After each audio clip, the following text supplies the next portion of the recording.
வணக்கம் நண்பர்களே. அறிஞர் அண்ணாவின் இளமை காலத்தில் நிகழ்ந்த ஒரு சுவாரஸ்யமான நிகழ்வை பற்றி இப்போது பார்ப்போம். அண்ணா தன் பள்ளி இறுதித் தேர்வை எழுதி கொண்டிருக்கிறார். தேர்வு அறையில் இருக்கும் சூப்பர்வைசர் மிகவும் கண்டிப்பானவர். யாரும் திரும்பக்கூடாது, யாருடனும் பேசக்கூடாது, யாரையும் பார்த்து எழுதக்கூடாது என்று சொல்லியபடி சுற்றி சுற்றி வருகிறார். அப்போது யாருக்கும் தெரியாமல் அண்ணா தன் பையிலிருந்து ஒரு கசங்கிய பேப்பரை எடுக்கிறார். இதை சூப்பர்வைசர் எப்படி பார்த்து விடுகிறார். பிட்டு பேப்பர் தான் கொண்டு வந்திருக்கிறேன்னு சொல்லி கையங்களாம பிடிக்கிறக்கா வேகமாக போறாரு. போனவர் அண்ணாவை கையங்களாம பிடிச்சி போறாரு. என்ன பிட்டு பேப்பர் தான் தப்பு பேப்பரை பறிச்சிடறாரு. பறிச்சுட்டு அதை ஓப்பன் பண்ணி பார்த்தா அதுக்குள்ள ஏதோ தூள் இருக்கு. என்ன தூள் கேட்குறாரு அண்ணாட்ட.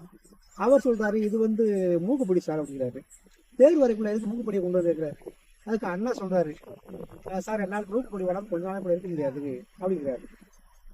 இந்த ஏமாற்றம் அடைந்த சூப்பர்வைசர் இன்னுமே இந்த மாதிரி தேர்வு வரைக்குள்ள மூக்குப்பொடி தான் கொண்டு வரக்கூடாதுன்னு சொல்றாரு. தொட்டில் பழக்கம் சுடுவாடுன்னு சொல்லுவாங்கல்ல, அந்த மாதிரி அண்ணாவுக்கு இளமை காலம் தொடங்கிய மூக்குப்பொடி பழக்கம் அவருடைய இறப்பு வரை தொடர்ந்தது.